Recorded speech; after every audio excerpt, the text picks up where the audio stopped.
오늘 이 말씀을 가지고 진리의 증거라는 제목으로 은혜를 나누고자 합니다. 우리가 진리라고 하는 것, 보편적으로 다 하는 말들이죠. 그런데 정말 진리가 무엇일까를 우리가 한번 돌아보는 시간이 되었으면 좋겠습니다. 첫 번째, 우리는 자연을 찬양할 수 있는 마음이 있어야 된다는 거예요. 시편 기자는 69편 34절을 통해서 이렇게 말합니다. 천지가 그를 찬송할 것이요 바다와 그 중에 모든 생물도 그리할지로다라고 말하고 있습니다. 그러면은 누군가가 그를 찬양한다는 거예요. 근데 누군가가 보니까 천지의 모든 것들이 그를 찬양하는데 그 찬양 받으시는 분이 누구냐는 거예요. 이 말씀 속에는 살아있는 생물, 그렇지 않아더라도 돌과 나무도 주님을 찬양한다는 것 알고 계십니까? 제가 어느 나무를 하나 봤어요. 바람이 하나도 불질 않아요. 그런데 작은 가지 하나만 계속 흔들리고 있는 거예요. 내가 그걸 보는 순간에 저 나무 가지 하나가 하나님께 찬양하고 있구나 이런 생각이 탁 드는 거예요. 근데 그냥 그 이야기하면은요 아무도 안 믿어줄 것 같아. 그래가지고 카메라로 찍으려고 하는데 찍으려고 이 휴대폰을 가지고 갔더니까 그때 그쳐버렸어요. 그게. 근데 그 순간에 바람도 불지 않았고요. 다른 가지가 아무도 흔들리지 않는데 작은 가지, 한 나무에 작은 가지 하나만 계속 흔들리고 있는 거예요. 물론 보는 사람에 따라 다르겠죠. 보는 사람에 따라서 어떤 사람은 거기에 보이지 않았는데 새가 한 마리 앉아서 흔들고 있을 거라고 이야기하는 사람도 있을 거고요. 아니면은 뭔가 모르는 바람이 그쪽으로만 이렇게 불었다고 이야기할 수도 있을 거예요. 근데 그날은 바람도 불지 않았고 정말 아무 소리도 안 들리고 다른 가지는 조용히 있는데 그 작은 가지 하나만 흔들리고 있더라고요. 근데 요즘 사람은 그렇게 이야기하면 잘 안 믿어요. 안 믿기 때문에 찍으려고 했는데 찍지는 못했습니다. 그래서 내가 그곳에 갈 때마다 혹시 또 흔들리나 하고 또 쳐다보고 그런 데가 한두 번이 아니에요. 저는 그 가지가 하나님을 찬양했다고 말하고 있습니다. 왜 그럴까요? 오늘 성경에서 천지가 그를 찬송할 것이요 바다와 그 중에 모든 생물도 그리할지라고 말하고 있습니다. 그래서 나무는 살아있기 때문에 살아있는 생물이라고 말할 수 있습니다. 그 가지가 찬양하더라고요. 우리는 무슨 나무가 무슨 돌이 성경에는 분명히 너희가 입을 열지 않으면 돌들을 들어서라도 복음을 전파한다는 말씀으로 우리에게 경고하고 있음을 봅니다. 또 시편 기자는 98편 8절을 통해서 이렇게 말합니다. 여호와 앞에서 큰 물은 박수할지어다 산악이 함께 즐겁게 노래할지어다.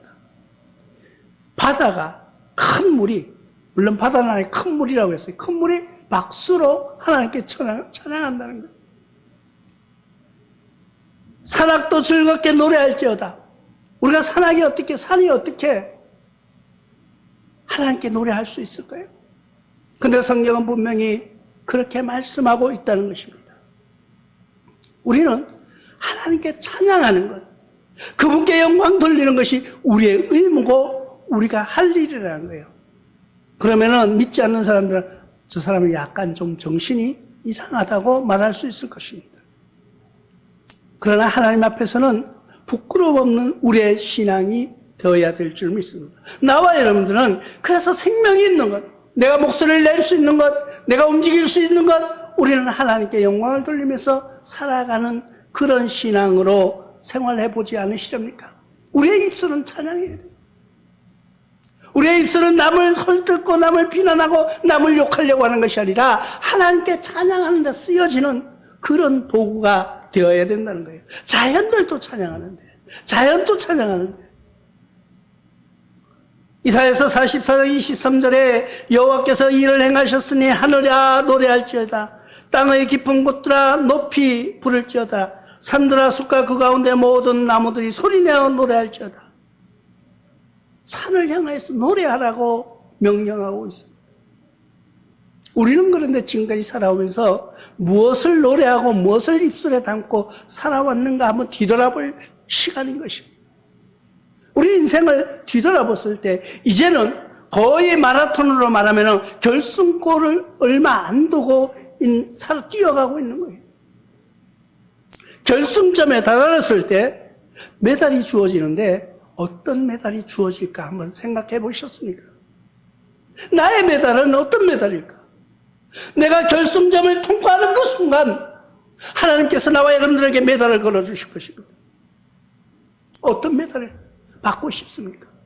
내가 하나님을 찬양하고 살아왔다면, 내가 하나님께 영광 돌리고 살아왔다면 우리에게 그에 합당한 메달을 씌워 주실 것입니다. 그 나라는 왜 그럼 그 나라를 목매면서 우리가 찬양해야 되느냐는 거죠.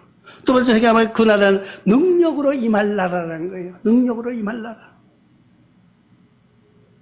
그들의 나라는 영광을 말하며 주의 업적을 일러서 이렇게 말씀하고 있었습니다. 업적을 일러서 우리에게 주어질 능력에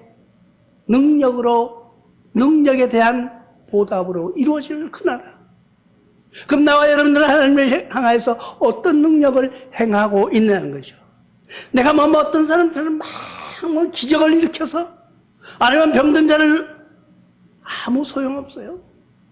주님 앞에서 오는 순간은 내가 정말 어떻게 순수하게 주님과의 대화하면서 주님과 공생했는가를 우리가 뒤돌아보면서 계산하는 시간이라는 것을 깨달아야 됩니다. 세상 사람들은 그렇게 말합니다. 부와 명예가 나를 지켜줄 것이라고 믿습니다. 그러나 그 부와 명예는 얼마 가지 않아서 모든 것이 무너지는 것을 우리는 보고 있습니다. 지금.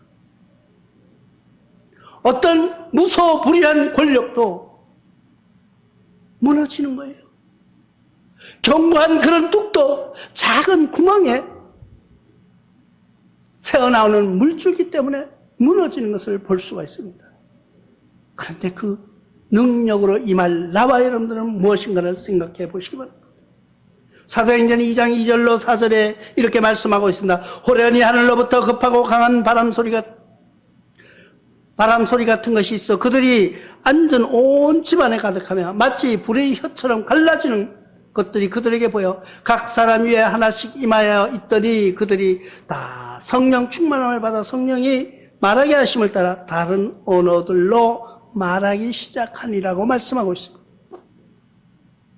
성령이 임하시면 우리는 어떻게 되느냐는 거예요. 내가 알지 못하던 말로, 내가 알 수 없는 말로 불의 혀같이 우리의 변화되는 모습을 보고 있습니다. 이 당시의 사람들은 어떻게 했나요? 예수님이 십자가에 못 박혀 돌아가시자 이 사람들은 도망을 갔어요. 왜? 우리의 선생을 따르던 그분이 잡아간 그 악독한 무리들이 우리를 그냥 두겠느냐는 거예요. 우리를 그냥 가만히 보고만 있겠느냐요. 생각한 이 무리들은 두려움의 공포 속에 떨기 시작합니다.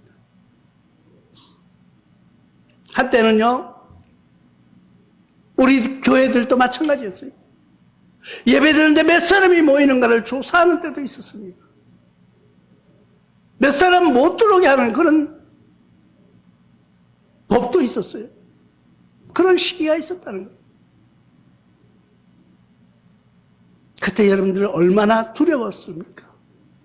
모이기를 패하려고 하는 무리들이 있었다는 것을 우리는 기억하시기 바랍니다. 그런데 이때는 그때보다 더 무서웠을 거예요.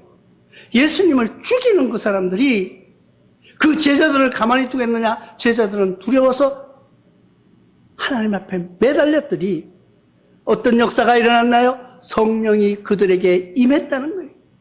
나와 여러분들의 신앙 속에서도, 나와 여러분들의 생활 속에도 성령이 임하시기를 주의 이름으로 축원합니다. 성령이 임해야 돼요. 성령으로 기뻐하는 여러분들 되시기를 바랍니다. 고린도전서 4장 20절에는 하나님의 나라는 말에 있지 아니하고 오직 능력에 있습니다. 하나님의 나라가 있는데 그들은 말로만 하나님의 나라가 아니에요. 하나님의 나라는 그 입술로만 얘기하는 그런 하나님의 나라가 아니에요. 뭘로? 능력으로 있다는 거예요. 능력.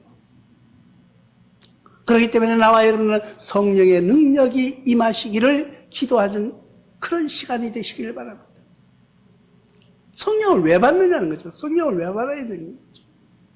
성령을 받아야 내가 능력이 임해야지 하나님의 나라를 말할 수 있다는 거죠. 계시록 11장 17절에 이르되 감사하옵나니 옛적에도 계셨고 지금도 계신 주 하나님 곧 전능하신 이에 신이 큰 권능을 잡으시고 왕노릇 하시리로다 하는 그 말씀. 신이 전에도 계셨고 구약에만 있는 하나님이 아니시라는 거예요. 신약에도 계셨고 지금도 계시고 우리가 그 나라에 임할 때 그곳에서 왕노릇하는 그분이 하나님이라는 분이 있다는 거예요. 우리는 그분에게 찬양하는 거예요. 그분에게 능력을 받고 그 능력을 행하는 거예요. 뭐 능력? 우리가 이 세상 살아가면서 악한 영들과 싸워서 이길 수 있는 힘. 내가 어떤 어려움과 시련이 닥쳐올지라도 하나님을 부인하지 않고 이길 수 있는 능력. 우리는 능력이라고 말하면 그렇게 말해요. 막 방언이 터지고 병든 사람이 낫고 안진뱅이가 일어서고 뭐 갑자기 뭐 옛날에 어떤 그런 사람한테 이빨이 뭐 금으로 바뀌었다는 사람도 있었고요. 그런 게 아니에요. 그것도 하나님이 주어질 때는 능력이시지만은 우리에게 능력을 뭐예요? 하나님을 부인하지 않는 거예요. 우리에게 주어진 능력은 뭐예요? 하나님을 찬양하는 거예요. 늘 주님의 찬양 속에서 사는 거예요. 기뻐 뛰며 주를 보겠네. 찬양하면서 하는 거예요. 나와 여러분들 속에서는 늘 찬양이 끊기지 않는 삶이 되시기를 주님의 이름으로 부탁을 드립니다. 그 왜 찬양이 끊기지 않아야 되냐면은 우리가 진리를 증거할 수 있기 때문인 것입니다. 오늘 제목처럼 진리의 증거. 진리의 증거는 뭘까? 우리가요, 전도하는데 인상을 쓰고 가지고 그냥